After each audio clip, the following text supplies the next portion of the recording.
I will read his introduction and get us started. Welcome, candidates. We're glad to have you all here tonight to talk about your issues and make the Democratic Party look good. TJ Donovan is our first speaker. TJ continues to fight to make Vermont communities healthier, safer, and more prosperous.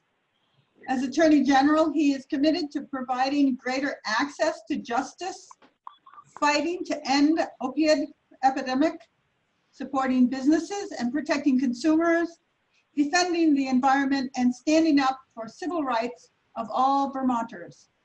Here is TJ Donovan, our Attorney General. He will speak for about 4 minutes. Thank you. Thank you, Linda, and thank you for having me. And I want to thank you for accommodating my schedule. I'm calling you from the baseball field where I'm watching and coaching my son, Jack, play a playoff baseball game. So I've taken leave of the dugout, and I'm standing in left field with my phone. So thanks for having me. A couple issues that I want to discuss. Discuss the issues of George Floyd's murder, the issues of racial justice, and what we can do about it in Vermont. And there's been very good work done in the Vermont legislature. And there's a couple bills that are coming up for consideration in August that I think Vermont should pass, and Vermont should take the necessary steps to be a leader when it comes to police accountability, and that is the use of force bill. As Attorney General and previously as State's Attorney, I have the role of reviewing use of force cases, lethal use of force cases. And the current standard right now is really this: whether or not a reasonable person would be placed in fear of death or serious bodily injury based on the facts. We need to change the standard because we need to have less force and more trust in our law enforcement. We really need to get back to problem solving through empathy, through compassion, through understanding, and changing our standard based either on the California model, which is a necessity standard, or a Seattle model, which is based on proportionality and necessity, getting away from reasonable person standard. And I want to tell you why, what the distinction is and why it's important. As I said, as the prosecutor who reviews these, you train to the standard. You train to the standard when it comes to policing. And in the city of Burlington, a few years back, many of you may have remembered the case of Phil Grennan. Phil Grennan was a 77-year-old man who was suffering from mental illness, who was being evicted from public housing.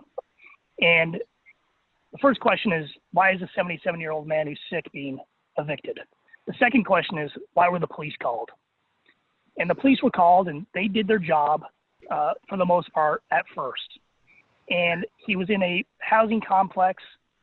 Public safety was not at risk because he was barricaded in his house, in his apartment. And the police tried to talk to him and de-escalate the situation. At some point in time, they decided to go in to the apartment. And they went in, and Mr. Grennan was hiding in his shower, behind his shower curtain. And the police pulled back the shower curtain, and he had a knife. The police used a taser. It didn't work or was ineffective, and Mr. Grennan came out of the shower with his knife, kind of swinging the knife, going towards the police. And the police shot and killed him.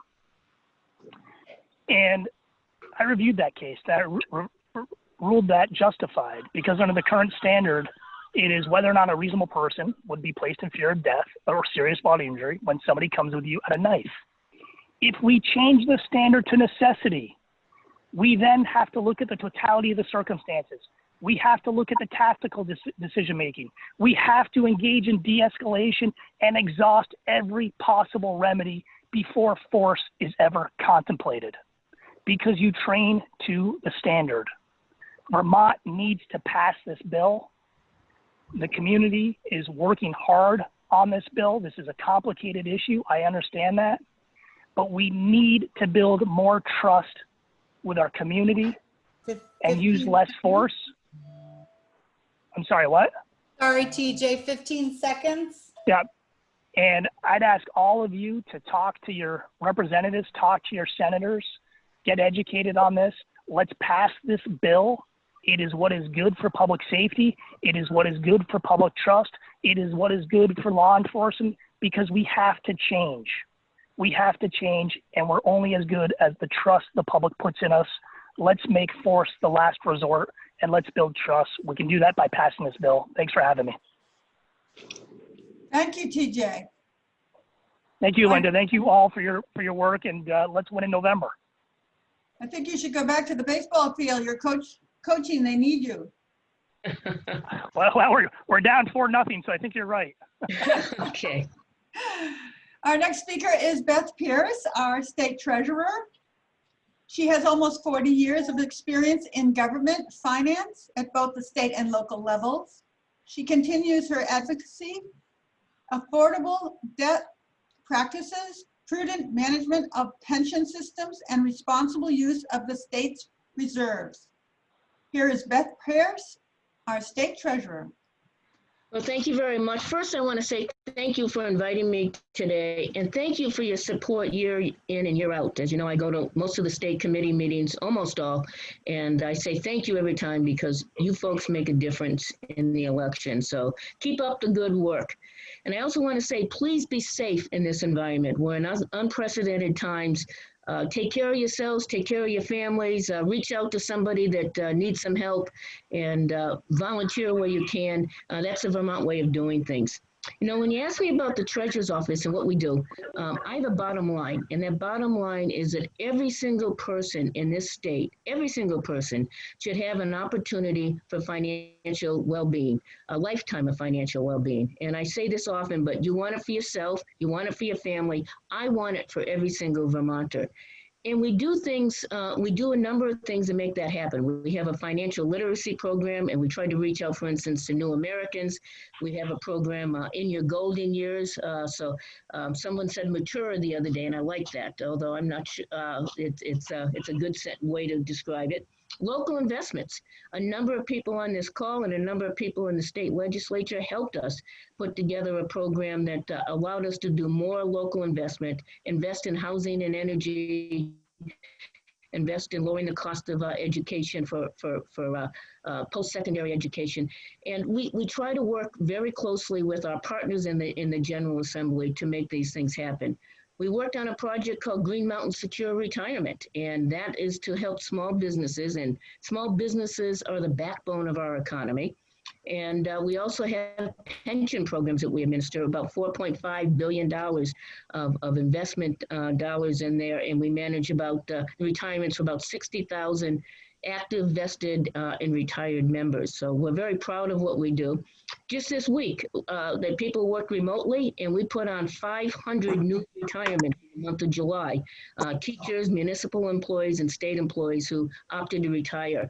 And that's a pretty significant number, especially when you're doing it remotely.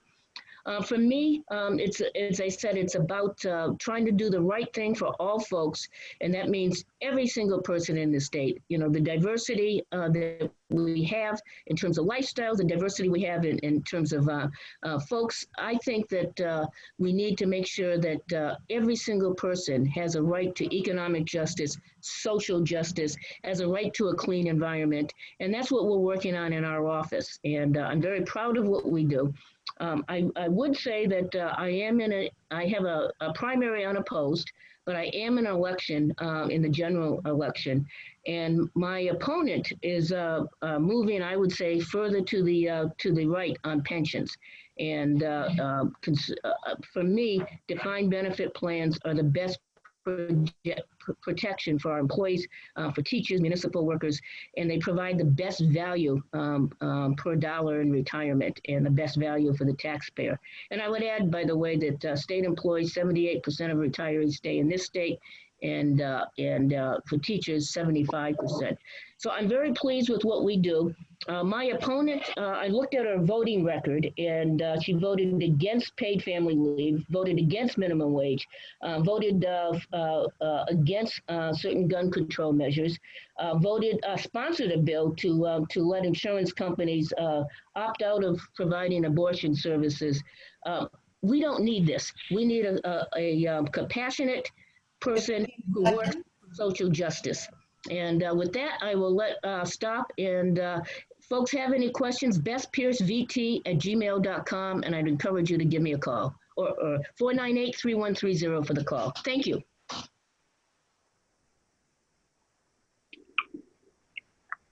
And I think I got pretty close to 4 minutes. I think I was at 4:03 according to my stopwatch. So, hey. You did good, Beth. Good job. Okay. Okay, now we'll move into the candidate for Senate portion of our event. And the candidates will each have 2 minutes for an opening statement. And then we will have 4 questions and a closing statement, and we will mix it up so that not any one person is going first or last for this. We'll be going alphabetically so that Ann Cummings is followed by Theo Kennedy, who's followed by Andy Perchlik, who's followed by Anthony Pollina. And then the second round would be Theo, Andrew, Anthony, and then Ann, etc., as we go through the 4 questions. Okay. So opening statements, I guess starting with Ann Cummings. Thank you, and thank you for inviting us. This is the Brave New World of Candidates Forums, and it's a bit challenging, as is learning how to campaign online. I'm Ann Cummings. I have recently become the senior senator from Washington County. I've been there a long time, but Senator Doyle was always there longer than I was, and this has taken an adjustment in my thinking. Most of the time I have been in the Senate, I have chaired the Finance Committee, which is responsible for a whole bunch of things, but probably raising taxes and at this point regulating utilities, including broadband, are the ones that are in the foremost. I think Vermont should take a bow. Our money committees, all 4 of them in the House and the Senate, are chaired by women. And most people don't know that. The state is solvent, at least the last time I looked, and it has been for years. And we intend to keep it that way. This year was challenging. We started out and we were working this year on global warming was the big issue. My committee spent weeks working on a renewable energy bill, which made the state goals for renewable energy, which were just goals, into state requirements. This is how much renewable energy we will have. We did that at the same time balancing, making sure that the cost 15 seconds. Right. Okay, I heard something. I didn't know if I was being told. Oh, 15 seconds. Okay. Sorry about that. Listening for the bell. I consider myself a problem solver. I think this is a time that we have a lot of problems to solve. And I hope you'll allow me to go back and accept that challenge and develop answers that work for all Vermonters. Thank you, Senator Cummings. Now, an opening statement from Theo Kennedy. Good evening, everybody. I'd like to thank the Washington County Democratic Committee for making this forum possible. I'd also like to thank my fellow candidates for their service, and I want to extend my warm greetings to each and all of you who are listening this evening. For those of you who don't know me, my name is Theo Kennedy. I'm a husband, a father, a small business owner, a general practice lawyer, and an active community volunteer. I went to Middlebury College and then did graduate work in law and public health at Boston University before moving to Vermont with my wife to raise our family.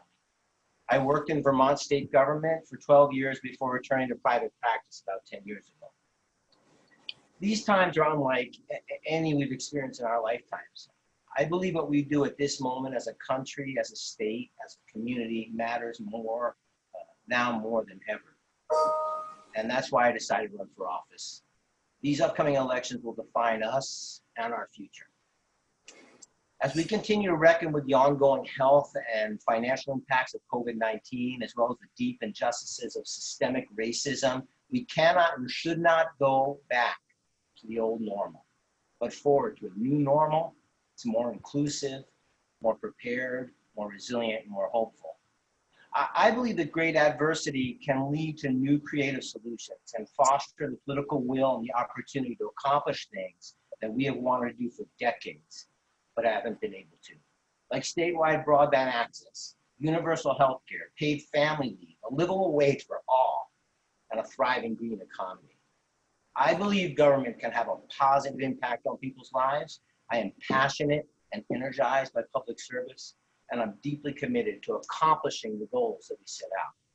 15 seconds, Theo. During my professional life in Vermont, whether as a Vermont state employee or as a public policy attorney, I have worked in and around the State House for over 20 years. And as such, I'm familiar with how the legislature gets its work done. I will be an effective senator, and I'm asking for your support. Thank you. Thank you, Mr. Kennedy. Senator Perchlik? Yeah, great. Thank you. I also want to echo what Theo said, thanking not only Linda and Robert and Denise, the moderators, but Washington County Democrats have done a great job holding these forums for all of the elections that Washington County voters vote on. So it's been a great service that they've done. So thank you for that. And also echo what Theo said about thanking the other candidates. It's not easy to be a candidate, and it's a real service to do so. So I want to make sure I say that before I say anything else. But I am asking Washington County voters to vote for me and return me to Montpelier to represent all 18 towns and the 2 cities of the county. I think I've only had the 2 years that I've been there, but I've had successes. And I've worked hard on keeping in communication with constituents and folks from all the different parts of the county, being in touch with folks up in the Mad River Valley or in Barrie or Northfield or out in Marshfield and Cabot. It's been a priority of mine. One of the things that I did is hold a Washington County delegation meeting, which was the first time that has happened in a long time, so that representatives and senators can work closer together. I'll continue that kind of work. I've formed good working relationships with the senators, working on the Transportation and Education Committee. Look forward to going back to those committees and serving the county in that. But I also will continue to focus on climate issues and transitioning our economy away from fossil fuels to renewable energy. I think there's still a long ways to go. We barely did anything this session on climate change. So there's a lot of interest in it. We just need to continue to work on it. So I will focus on that. Also, I will focus on childcare issues. We need to be more supportive of our children, whether it be getting the paid family leave passed. I mean, that was the fault of the governor for vetoing it again, but well, we will pass it again. But also our education system, that we have a functional education system from preschool all the way up to a career, whether that be college or other training. And also senior citizens. I think often our senior citizens don't get enough attention. So it's something that I want to focus on this next session. So thank you very much. Thank you. Excuse me a minute. The candidates should check their cameras to be sure that they're centered in the middle. Anthony and Theo, make sure you're both centered in the middle of your cameras, please. Thank you. Good evening, Senator Pollina. Am I in the center? You're center enough for me. Ready? You're up. Okay, thank you. I appreciate everybody being here tonight. And I think that it's great the Washington County Democratic Committee has become much more active under some new leadership over the last couple of years. And I really do appreciate that. Since graduating from Johnson State College, I've spent most of my adult life as an advocate, a community organizer, and an educator. I was the founder and director of Rural Vermont, a farm rural advocacy organization. I was a policy advisor to then Congressman Bernie Sanders. For a while, I was the director of the Vermont Public Interest Research Group, the state's largest environmental and consumer organization. I ran the Vermont Democracy Fund, working with Vermonters on a range of issues important to them. I also hosted a call-in show on WDEV, AM and FM for a number of years as well. All of my work, that and others, has been about trying to give people a voice in the issues that affect their lives. And I think that's what I try to do more than anything else as a legislator. I think it's really important that other people's voices get heard, not just the voices of legislators. Some of the most rewarding times I've had around legislation has been listening to the voices of farmers, for example, bringing their concerns into the State House around property taxes, milk prices, and the survival of family farms in the state. And also one of the most important speeches I've ever heard in the State House was given by a young man who actually cannot speak. He needed to use an electronic device to be heard. And he gave a very powerful speech explaining to people in the State House how changes to the Vermont system of care for people with developmental disabilities was going to be harmful to him and his family. And it was the most powerful and heartfelt speech I've heard in the State House before or since. I just think those are the really kind of important things that take place under the Golden Dome, is when citizens come in and really have their say. Try to continue to do that as a legislator. I serve as vice chair of the Government Operations Committee and on the Agriculture Committee. And I continue to want to do my best to make sure everybody's voices are heard. I appreciate the work you folks have done to building the party. And I hope that, I also ask that you support me in returning to the State House for another term. Thank you. Thank you, Senator Pollina. We'll turn now to the prepared questions, which we've shared with you in advance. And we'll go again. Why don't we count our introduction as being the first turn at the alphabet, and start this time with Theo Kennedy, and then proceed with Senator Perchlik and Senator Pollina, and then Senator Cummings. And of course, we don't have a crystal ball about COVID-19, and the situation is very fluid. It's fluid locally, it's fluid regionally and nationally as well. But based on what we know today, what do you believe are the long-term lessons that can be learned from the COVID-19 pandemic? Are there responses or solutions that the society can employ in our economy, our workplaces, our healthcare systems, and other places that are worth making permanent rather than only for emergency purposes? Thank you. Thank you. So government's primary responsibility is to protect and secure the health and safety of its citizens. My background in public health and in emergency planning and preparedness requires me, the way I see most things, through a prevention lens. The state should continue to follow the COVID-19 data and the science on a daily basis to guide all of our decisions. I believe ongoing public education is essential to compliance. Vermonters will continue to stay safe when they're kept informed. Our economic recovery depends on a safe reopening. If we accelerate too quickly, we may end up hurting the economy more in the long run. In pre-COVID times, Vermont, like many states, relies heavily on federal dollars. And now more than ever, the state has to continue to work hard for greater flexibility over the federal relief monies we have that have not yet been appropriated, as well as fight for additional federal money so that our small businesses can make payroll and perhaps even their fixed overhead, so that unemployed workers can get benefits, so families can afford health care, so child care providers can stay open, so landlord and tenants can get relief, and so we can get food and commodities to those in need. COVID has shown me that telecommuting to work, remote learning for students of all ages, telemedicine, increased public transportation, and affordable long-term housing are not optional goals, but necessary parts of our fundamental infrastructure that we have to develop and make permanent, not just to survive the pandemic, but so remote workers, small businesses, and students can thrive in the future. That's why I support statewide broadband access for all, the leveraging of TIF dollars for affordable housing in our downtowns, spending GA dollars on long-term housing options rather than short-term motel stays.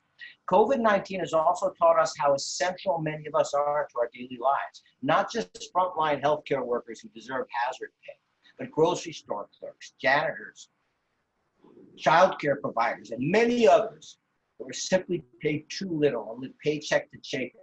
That's why I support a $15 minimum wage and mandatory paid family leave, which will both help grow and stabilize our economy. We're out of time, Theo. Thank you, Theo. Next up would be Senator Perchlik. Would you like me to repeat the question, or? No, that's fine. I got that ahead of time.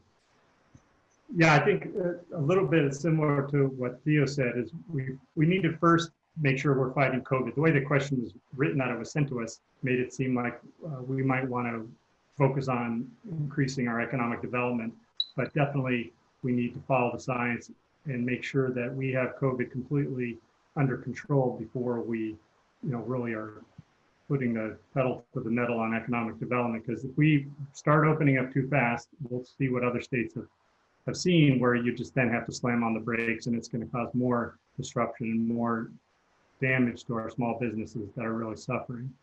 So we got to focus on COVID. But that said, there are a lot of Vermonters suffering. We've seen that with the food insecurity. Folks really are concerned about how they're going to make ends meet.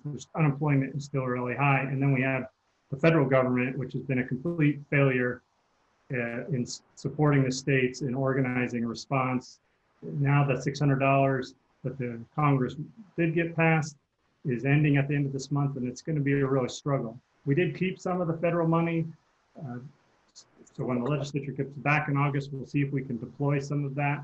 But we are going to need more federal money. We need to fight for more federal money, and I think we have a good congressional delegation to do that. But if we can't get that more federal money, we're going to have to find state funds to really meet these basic needs of Vermonters.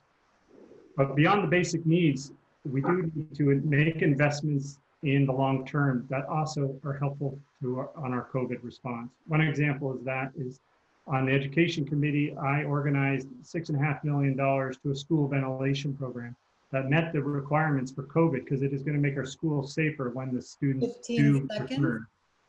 But it's also going to improve the infrastructure for schools. And that's the same with broadband or childcare. We need to build those systems up to not only help us deal with COVID, but to have a stronger, more vibrant future beyond.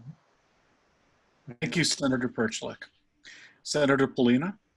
Excuse me, thank you. COVID-19 has given us some really hard lessons, and we've learned just how vulnerable we are as Vermonters and just how weak our safety net is for most Vermonters. We've seen people line up, thousands of cars lining up for free food. People afraid of losing their homes because they can't pay the rent or the mortgage.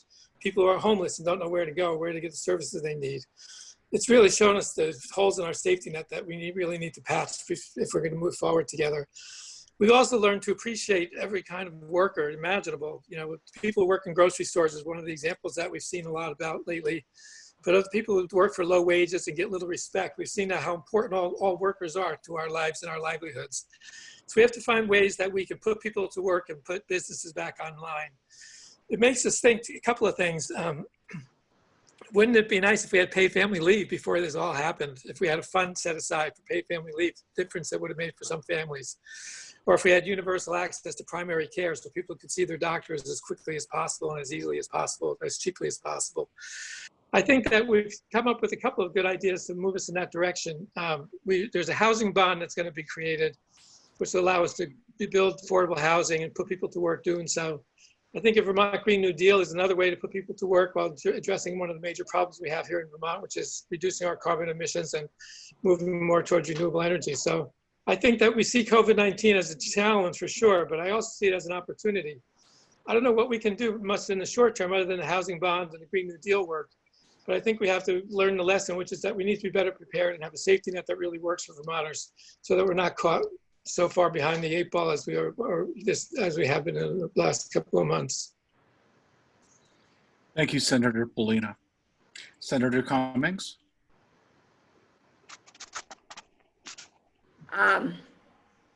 Thank you.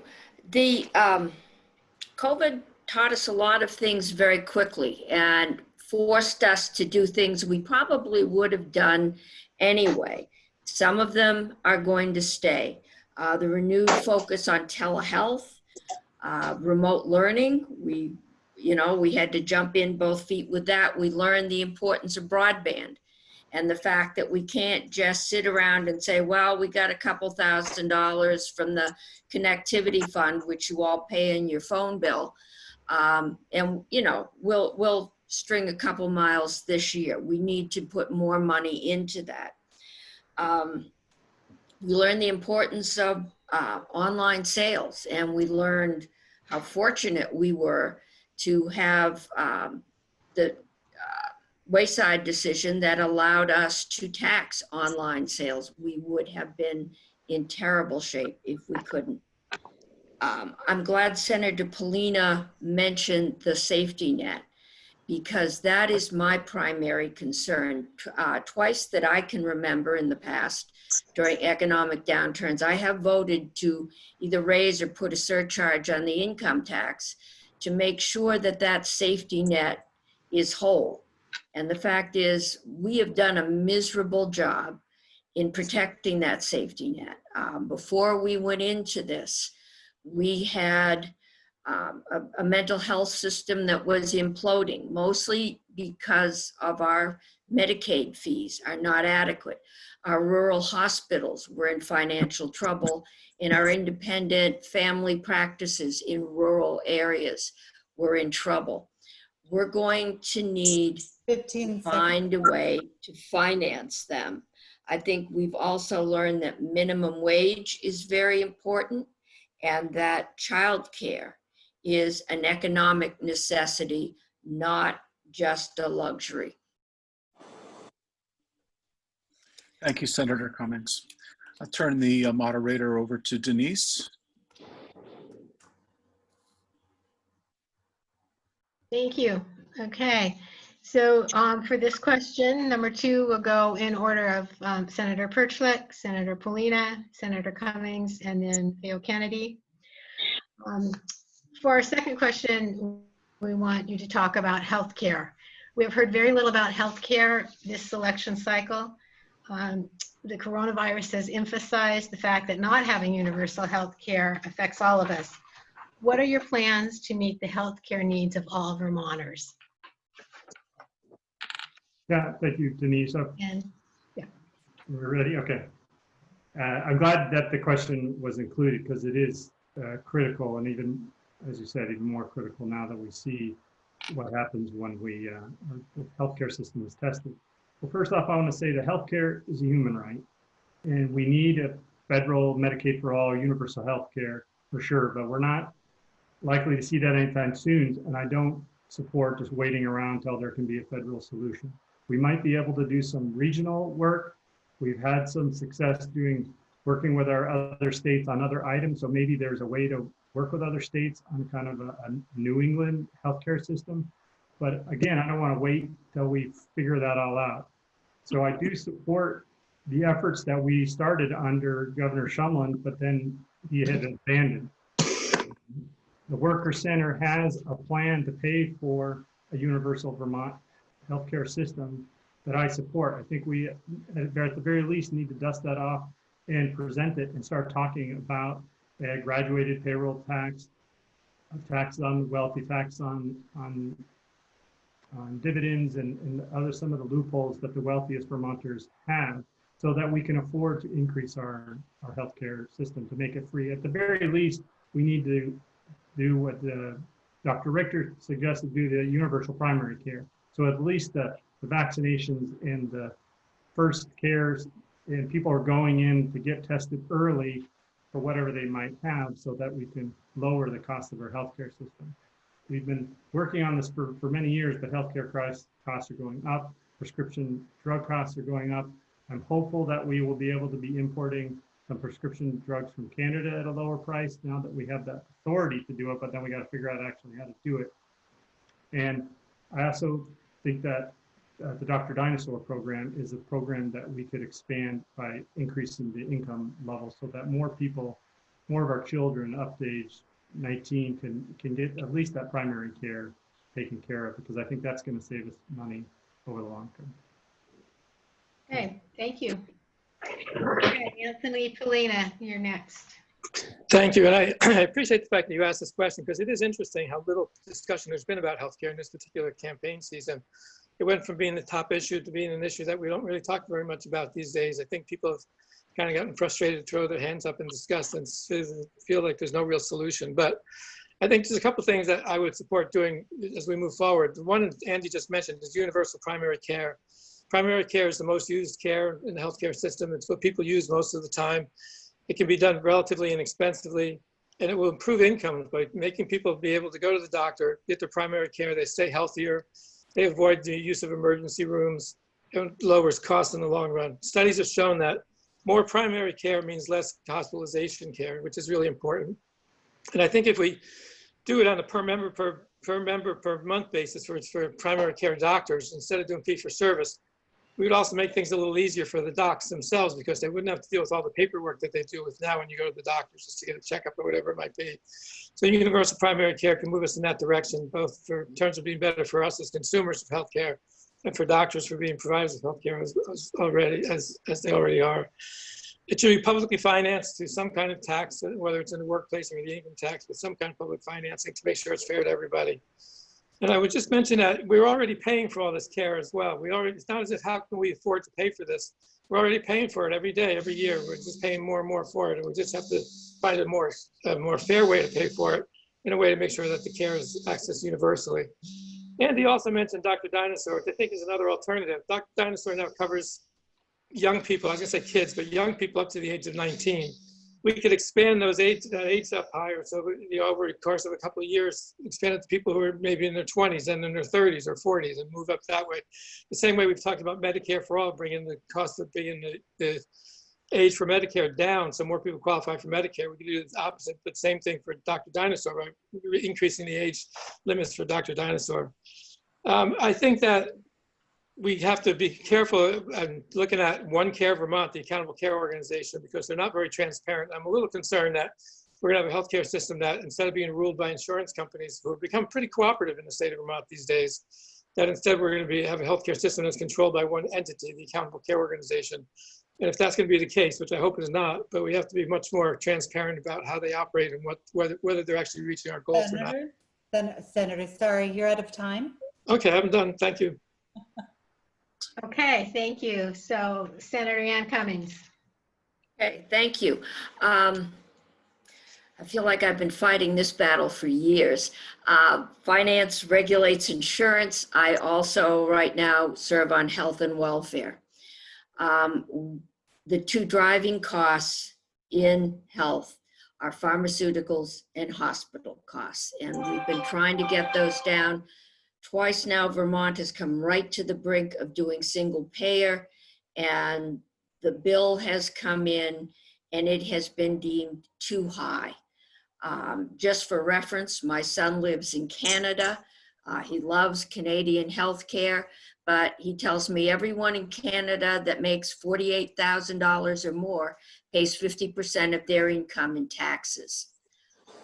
There are very few people in this country at this point who would probably like to do that. Healthcare is expensive. We're living older and we use more and we're getting better at keeping us alive, but it costs. Pharmaceuticals, we spent several years in Vermont trying to get the costs down. We worked with Maine, then we formed a national legislative caucus. We did all the attempts to buy through Canada. We tried to buy through a pharmacy. We didn't make it. We tried trying to find a way to finance universal primary care. And again, we couldn't find a way. I think we have to keep working. I think we need to look at perhaps a regional system. Maine used to be a really good partner, and then they kind of fell into the radical right bandwagon. They're now back. 15 seconds, please.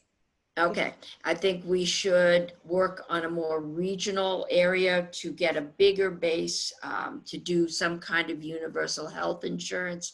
We have passed a bill and are waiting for federal permission to buy pharmaceuticals from Canada. And I think we need to do that. And we are also in the process of renegotiating our Medicaid universal contract with the feds, our waiver.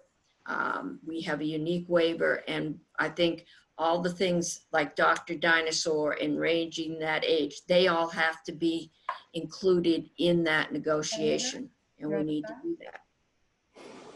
Great. Thank you. Thank you. Okay, thank you for that question. And now Rob's going to take the next question. Thank you, Denise. Our next question has But you didn't do Theo. Got to give Theo a shot. I'm sorry. I'm so sorry, Yes, Theo. Theo. Yes. That's all right. it's so confusing. Oh my There God. you go. All right, should I take off now then? Yes, Theo Okay. Kennedy. Well, thank you so much. In state government during my employment years, I've had the opportunity to oversee both the private and public health insurance markets in Vermont. Vermont leads the country in many ways, including its enhanced blueprint for health, the global commitment waiver that Senator Cummings was talking about, the choices for care model for long-term care, and payment reform initiatives that replace fee-for-service. However, there are still uninsured Vermonters and far too many who are underinsured with high deductible plans, while medical costs and insurance rates continue to climb. And while the ACO concentrates power and money without clear benefits yet to Vermonters' pockets, the coronavirus has made it ever more clear to all of us that coupling health insurance with work is not the most stable model. And that's why I support a public option for all Vermonters, regardless of employment status. I also have a specific funding mechanism in mind that will generate millions of dollars in new revenue, would stabilize premiums for the public option in perpetuity, and make the self-insured and insured markets more equitable for consumers without raising taxes and fees.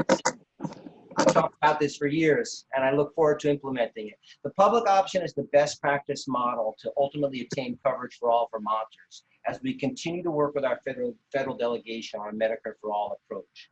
I also have specific plans for our pharmacy delivery model that positions Vermont as a wholesaler. It will save Vermonters millions of dollars annually by streamlining the system, eliminating unnecessary profit centers by private parties, while giving the state control over pharmaceutical supply, as COVID-19 has made abundantly clear we need.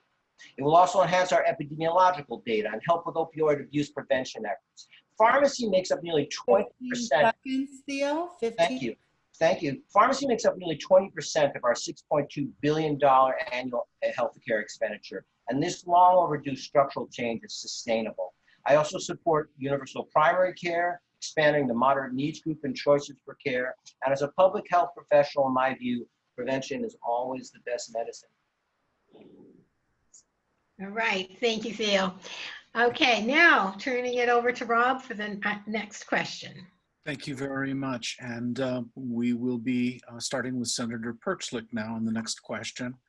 And it has to do with the climate change bill, H688, and what type of job stimulus might be expected as a result of a mandate to transition to sustainable sources of energy. I can answer it, but I went first last time. Boy, we gotta hand out numbers. That being the case, was the Senator lead Pollina. sponsor of the Green New Deal, so I think he should go first. All right, Senator Pollina, my apologies. It's no problem. Okay, excuse me. This past session, I introduced the bill S311 with 14 co-sponsors, which is called an act creating a Vermont Green New Deal fund. The act would raise $30 million a year to invest in climate action steps. I really think it's important that we go beyond setting goals, which the Global Warming Solutions Act basically does. It sets goals and then allows citizens to sue the state if they don't reach those goals. But what we need to do is not just set goals, but we actually make investments in real activities that are going to fight climate change while putting Vermonters to work so we help the economy and the environment as well. So by investing in climate action, we reduce the carbon, we create jobs. The fund would be used to fund activities like weatherization, electric vehicle subsidies, renewable energy outposts, public transportation, sustainable agriculture, and more. It would be, the $30 million a year would be raised by a small surcharge on the income of the wealthiest 5% of Vermonters. it's important to keep in mind that while we say we're all in this together, there's a lot of Vermonters who are unemployed and going hungry right now. But the wealthiest 5% of Vermonters are seeing significant tax cuts. The wealthiest 5% of Vermonters are saving this year and every year, $236 million a year in federal taxes. That's $236 million that they're not paying in taxes, the richest 5% of Vermonters. With a small surcharge, we could raise the $30 million necessary for this particular bill to invest in climate action work around electric vehicles, weatherization, public transportation, and whatnot. I really think it's important that we do that because we talk a lot about the need to reduce carbon. We talk a lot about setting goals to reduce carbon. We're going in the wrong direction. And we're not going to get serious unless we're willing to make the investment in actually reducing carbon by putting people to work on climate action efforts. So that's to me, the best way to go about doing it is to raise the revenue and put people to work on the issues. Thank you, Senator. Senator Cummings? Okay, thank you. Jobs. I think we are working to move our whole focus away from fossil fuels. I was reading up on the Green New Deal, and I believe it was Thomas Friedman who said it's something we have to do as a nation, but be very clear it's going to take a while. Vermont has invested in setting up the infrastructure for electric vehicles. We've set up incentives to buy electric vehicles. We have put money into incentives so people that can afford electric vehicles will buy them, and then the hybrids will make it down into the secondhand car market, which is where most Vermonters can afford to buy. So we're trying to get that market going. It takes a while. It takes an infrastructure. People have to know where they can plug in their electric vehicle. Jobs for good. I think we have known for a while we need to refocus our job training and train people to do the jobs of the future in putting in renewable energy. We are doing a lot of work with sustainable agriculture, and I think we need to continue that. We need to do better job training. We need to do better training in our schools to expose students to the idea that these are fields that they can go into. But jobs is, much larger than that. Coming out of this, this crisis, there's a pretty good chance the people that are in the most trouble are those that have worked in the hospitality industry. Because I used to go out to dinner with some regularity. I'm not going to feel safe doing that until there's some proven vaccine and I feel like I'm not risking my life going out to dinner. People are, especially with an aging population, are not going to take bus trips to Vermont because you're shut up in a bus. So those are the folks we're going to have to really work with and help retrain. And I think we're still waiting to find out who they are, what their skills are, what their physical abilities are. You're out of time. I'm out of time. Okay, it's a big problem. Thank you, Senator Cummings. Next up, we have Theo Kennedy. Yes, thank you. My background is in environmental health and environmental law, and it demands that I recognize climate change at the forefront of all of our policies going forward. I applaud the legislature on passage of the Global Warming Solutions Act and its emphasis on regional transportation and energy efficiency and weatherization initiatives. However, time, in my view, is definitely not on our side to move off of fossil fuels before intense weather events and changing ecosystems exceed our capacity to prevent the worst case scenarios from unfolding around the world and here at home. We have to also emphasize and move forward on negative emissions technologies and carbon sequestration initiatives. We need to expand payment for ecosystem services and green procurement, purchasing and contracting incentives across all sectors of the economy, as well as provide education and incentive for our agricultural and forest sectors to be able to meet best management practices that keep soils healthy, our waters clean, and our natural carbon sinks intact. We should also offer student loan forgiveness for individuals who relocate to Vermont to work in the renewable energy sector and other green technologies, as well as tuition-free college for students who commit to staying in Vermont to work in the green economy. We also need to support our community and technical college system to work with private employers and develop curricula, internships, and other pathways to permanent full-time employment so that new graduates can rely on our educational system here in Vermont as a pathway to employment, and that private employers can hire the qualified workers they need right here in Vermont. We should also increase business accelerator programs and public-private partnerships for job growth. Most importantly to me, as a father of 4 children, adult children almost at this point, we should continue to promote youth leadership and engagement opportunities. Seconds, Theo. Thank you. We should continue to promote youth leadership and engagement opportunities in all aspects of our green economy. After all, we want them to stay here and to come or come back here to live and raise their families. Our efforts today are for them and for future generations. Thank you, Mr. Kennedy. Next up is Senator Perchlik. Thank you, Robert. Yeah, it's surprising to me that we haven't done more in this area because it seems like such a no-brainer. We send $2 billion out of every year to import this polluting toxic fossil fuels. And of that $2 billion, only about 1.5 leaves entirely. 500 million stays within the local economy. But if we switch that to where we're using renewable energy, then we can switch that around. So where 1.5 billion would stay within the Vermont economy creating jobs, and only 500 million would leave for some of the technologies that we would need. And we have done a lot of good work on electricity. We have a good renewable energy standard that's getting us to close to 100% renewable. Senator Cummings did get out of her committee a bill that would have moved us to 100%. Because of COVID, we didn't get it kind of passed fully, but I expect that we will do that next year. But one of the things with electricity we need to do is prevent Green Mountain Power and other utilities from buying credits from Hydro-Quebec that limit the amount of renewable energy they need to buy from here in Vermont. We need to do more on energy efficiency as far as thermal efficiency. And Efficiency Vermont is a great organization that we've built out, done a lot with electric efficiency, but could do more with weatherization and lowering everybody's heating costs and lowering their use of fossil fuels.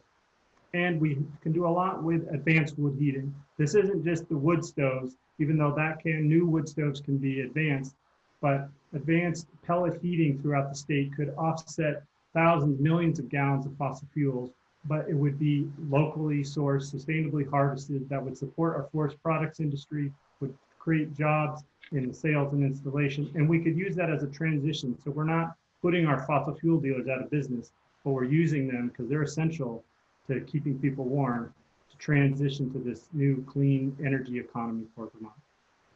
And also more electric transportation and microtransit, but I assume I'm pretty close to my 2 minutes. Yep. Thank you to Senator Perchlik. I'd like to turn it over to Denise. Okay, so our fourth and final question before we do wrap up comments, we will go to Senator Cummings, Mr. Kennedy, Senator Perchlik, and Senator Pollina. And this is a question on racial justice. There are 5 bills in the legislature this session in various stages. Which bills do you support? And is there additional legislation that you would sponsor or that you think is necessary? So Senator Cummings. Okay.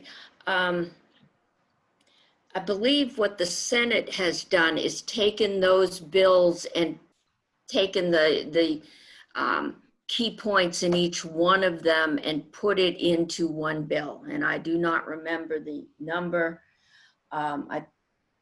But the one thing we did not do was the task force on reparation for slavery or an apology. I think just because given COVID, task force are a little difficult to do at this point.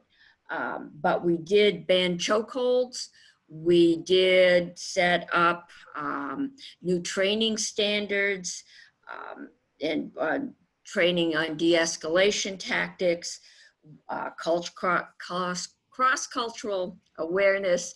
we put all of those things into one bill. I think the new standard, and I am just as a former mayor, I do know what the standard is for police use of lethal force. I think that the Attorney General is correct. We do need to look at that now, and that bill is still being worked on in judiciary. I'm hopeful when we go back in August that will be able to come out and make it all the way through. I do support that. I think Vermont has always thought, because we had such a small population of non-white people, that we didn't have a problem. And it has come as a shock to our self-image that, yeah, we do. I've still got Lily Whitetown saying they can't send their kids to school with each other because of cultural differences. Senator, I think 15 seconds. Okay, I think we need to continue to talk together, to talk about our differences, to talk about, just talk about. That breaks down the barriers, and I think it's up to the state to help us develop those forums to talk. Okay. Next is Mr. Kennedy. Well, thank you. I read the 5 bills identified, and while I think the majority of public safety officers are upstanding citizens that help our communities, I'm very supportive of H464, an act relating to the law enforcement training on appropriate use of force, de-escalation techniques, and cross-cultural awareness. I see H808, which is seeking to establish a statewide policy on deadly force, as related and likewise important. I think H478 the time is now. Historic systemic racism is undeniable. Black lives matter, and white privilege is real. We should do all that we can to study and recommend an apology and possible reparation. S83 is a narrow bill tailored to settlement agreements for violations of unlawful employment practices, to ensure that parties are not forced out of employment just because they settled a grievance. It passed out of the Senate. I think it's in House General Affairs, and I support it. As a former AHS privacy officer, I'm not yet sure as to the need and benefits of H284 at this time. I support transparency and accountability, of course, but I also want to reasonably protect privacy in a very complex and sensitive area. I need to learn more before I can say whether I support that bill as written. In this area, I want to address racial injustice in Vermont by increasing staff and resources to the new Office of the State Director of Racial Equity, and by supporting the Racial Equity Task Force projects on COVID-19 disparities, hate speech, and public sector employment. I also strongly support expanded community-oriented policing and restorative justice initiatives. Fair and impartial policing, in my view, must be the foundation of all of our police work. Okay, thank you. Next, Senator Perchlik. Thank you, Denise. The bill that Senator Cummings mentioned was S219, where at the end of the session after the murder of George Floyd, we did put a lot of these things into one bill, and the Judiciary Committee worked, really diligently to get it passed in a short time, and during the COVID, to get it passed and signed by the governor. But that's just the start of some of the things that we need to do. One of the other things that hadn't been mentioned so far was it requires all state police to have body cameras. But that's just a policing the police. We need to really change the way people view the Black, Indigenous, and people of color in our communities. And a lot of this is seen through the lens of criminal justice, but there's a lot more that could be done. We have passed the S388, which wasn't mentioned, but it was passed by the Senate, which is the Reinvestment Act, of the Criminal Reinvestment Act. It really just changes how we look at corrections, but it not only reduces the prison population, but it reinvests that money in the communities. We can't just take that money and then put it into something else. We need to reinvest it in these communities, into restorative justice, into mental health counselors, into job training, so we can really create a different society that works for everybody, so we don't have some of these problems. But I think underneath, the real problem is that we're still a racist society, and people do not understand the kind of violence and terrorism that Black, Indigenous, and people of color have had to go since the Civil War. You know, a lot of people think we had Civil War, Vermont banned slavery, so we should pat ourselves on the back. But we were complicit in basically racial terrorism across the country and in Vermont. So we need to address that. So I would like to work on a kind of truth and reconciliation commission of some sort. And I'm just in the process of working out with groups on how something like that would work. But I also agree with Theo about more resources and authority for the executive director of the racial equity task, you know, the Susan Davis's job there. And also we could stop being complicit with ICE in the jailing of immigrants in Vermont. Thank you. Okay, thank you. So now to Senator Pollina. Senator Pollina, make sure you're unmuted, okay? Now I'm unmuted, right? Yes. Yeah. Early on, I co-sponsored a bill S-119, which began the discussion around the use of deadly force, and most of what was in that bill got folded into the bill that did pass 219. As Vice Chair of Government Operations, we worked a lot on S-124, which is the miscellaneous law enforcement bill. Basically, what we spent a lot of time on was making some changes to the Vermont Criminal Justice Training Council so that we could have a better view of those people we want to make police officers and make them educated in a way that makes them more sensitive to the kind of issues we're talking about. We added a number of members to the Criminal Justice Training Council, including the Executive Director of the Racial Equity Office, mental health providers, Human Rights Commission, Vermont Network Against Domestic and Sexual Violence.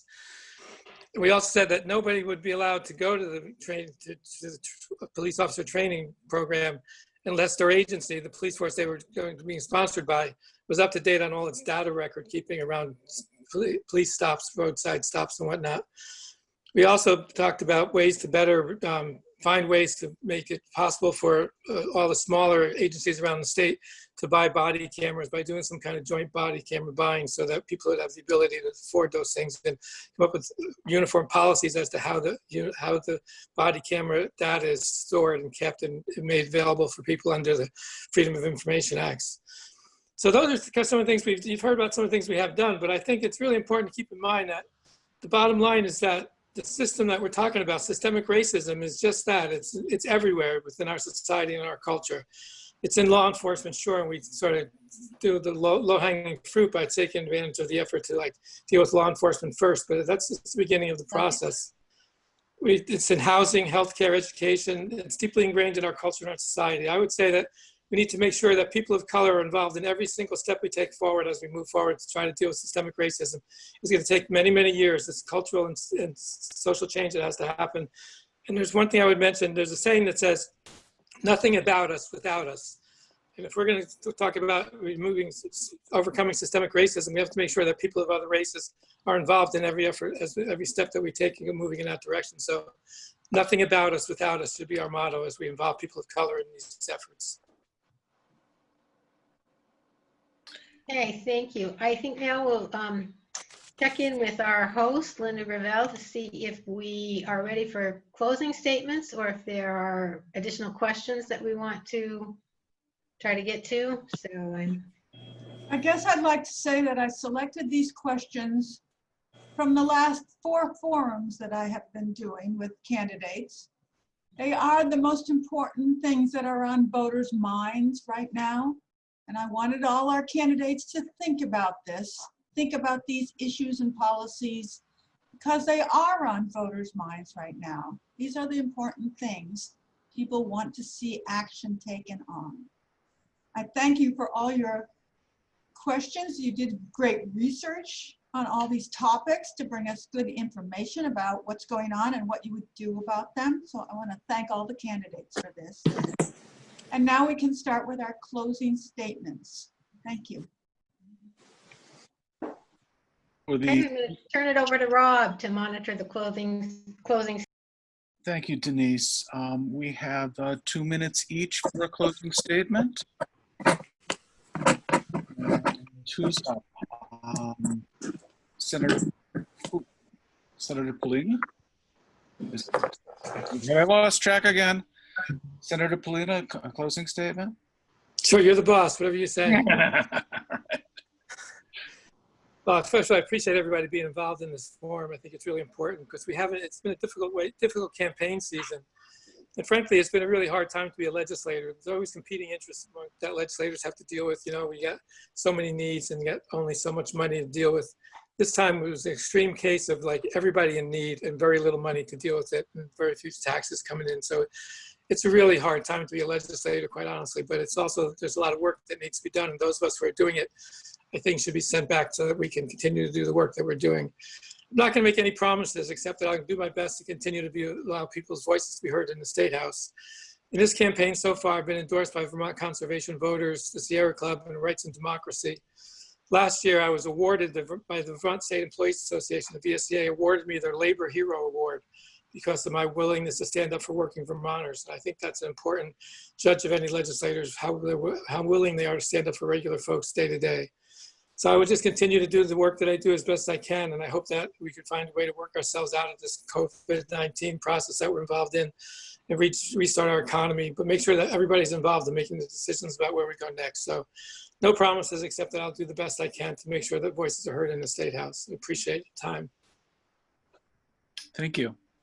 Senator Cummings? Thank you.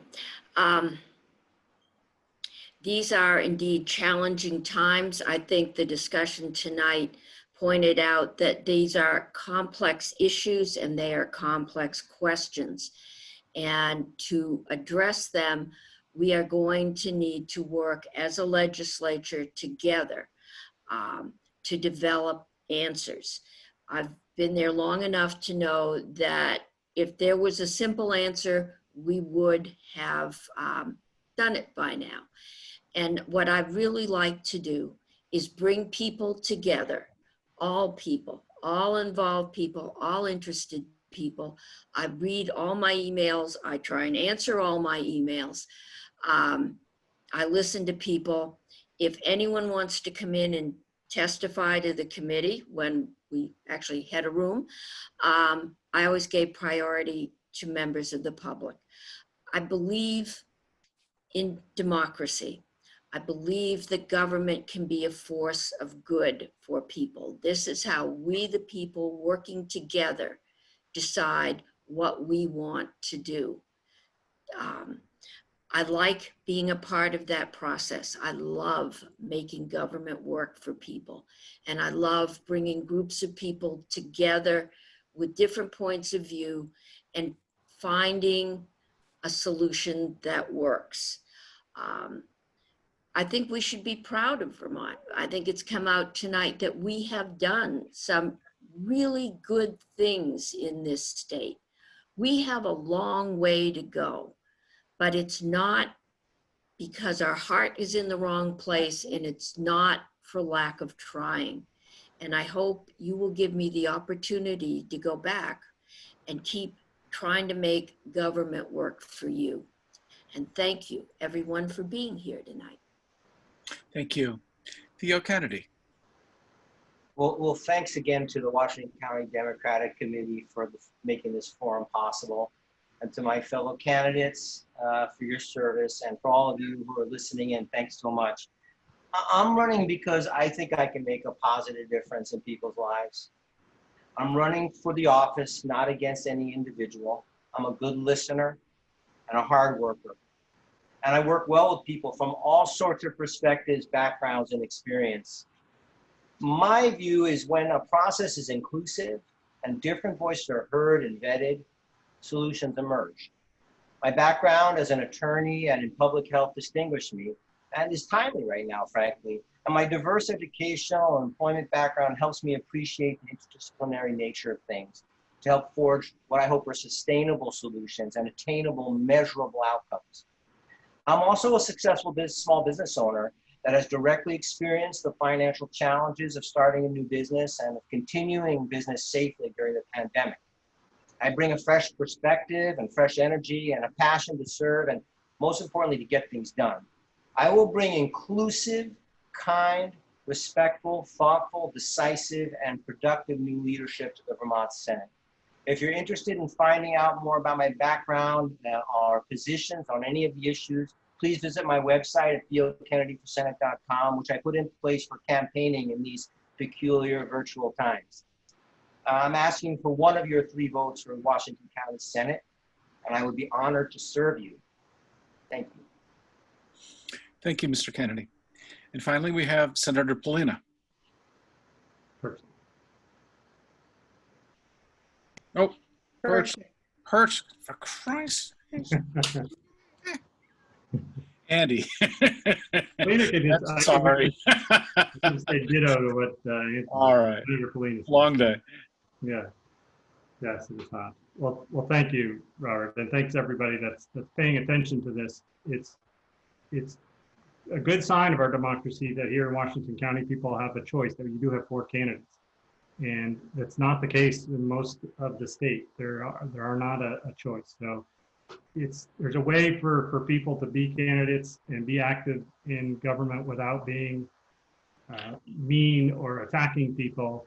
And I think we've done that in both elections that I've been involved with in Washington County, and it's great. I encourage more people to do it because it's a great experience. But I am asking, like Theo, I'm asking for one of your 3 votes. You get 3 votes for State Senate, Washington County, and I am asking for one of those. I've only been there 2 years, and part of that was cut short with COVID. I think I learned a lot, and particularly I learned a lot about what we're doing with COVID that I want to continue working on, and laid a lot of groundwork working with the committees that I'm on, and learning the other committees, getting to know the other senators, so I can make progress on these goals I talked about earlier, whether it be childcare or paid family leave or the climate issues that we're working on. Particularly, I think I have a good position in the Transportation Committee to really make a difference on clean transportation solutions and electrification that will really, that's our biggest emitter of greenhouse gases and our biggest use of fossil fuels. That's really a key area. And I think it's a key area for Washington County that I want to work on. Like Anthony, I've been endorsed by Sierra Club, the League of Conservation Voters and Rights and Democracy. And the League of Conservation Voters did give me an award this year as the Rising Star. And so I'm asking you to allow this Rising Star of Conservation Voters at least to continue, and give me your vote so I can return to representing the 18 towns and 2 cities of Washington County next 2 years. Thank you. Thank you. And with that, I'll return control to our host, Linda Gravel. Thank you to the moderators. They did a great job. Thank you to the candidates. We are so lucky in Washington County to have such excellent candidates to choose from. It is not an easy choice. All of you are excellent. All of you will bring a new perspective to, after this whole session, to what we need, what Vermonters need. Thank you so much for coming and all attending. Thank you to the volunteers who make this whole forum process work. Without them, it would not be happening. So thank you to Dottie, thank you to Kate, thank you to the moderators for all the work they do behind the scenes that people can't see. Anyone hear me? The next Washington County meeting is going to be on August 24th. Brian. Where'd she go? Oh boy, what a cliffhanger, huh? All right. Oh, there's Linda. Okay, well, I'll tell you what. We really need better internet, as you can see. The next Washington County meeting is August 24th. It's always the 4th Monday of the month. It is a business meeting, not a forum. The business that we have to attend to is handing out money to candidates. I did 2 fundraisers. We have over $3,000 to hand out. The county committee will be voting on how to disperse those funds. I'm working with Spencer Dole to find out which ones of you have Republican opponents that you will need the funds for. So we're trying to assess the need. You will each be asked to fill out why you would like to get some funds coming up. So keep your eyes open for that after the primary goes by. I want to wish you all good luck at the primary. I would be honored to have all of you, any of you, to be the senators for our county. Let's see, anything else on this? Oh, we should have a few moments to think about our Terry Anderson, our chair. He has been a wonderful chair, mentor for me, to the party. I think he's been for 3 years, or 2 or 3 years, he's been our chair. He is stepping aside, hopefully temporarily, but we don't really know for health reasons. So we need to select a new leader. And the executive committee will be putting out a process to select a new leader. I hope you will all start thinking about who you think would be a good leader for our party. And I will be making calls to probably all of you asking this question, so start thinking about it, who you would like to see fill in, because filling his shoes is not gonna be easy. Terry was such a good leader. So that's what I have to say. Thank you so much for coming. I hope to see you all on August 24th for our next Democratic Committee meeting. And Thank don't you. forget to vote. Don't forget to vote, right? Don't forget to vote. Thank you, everybody. Thanks.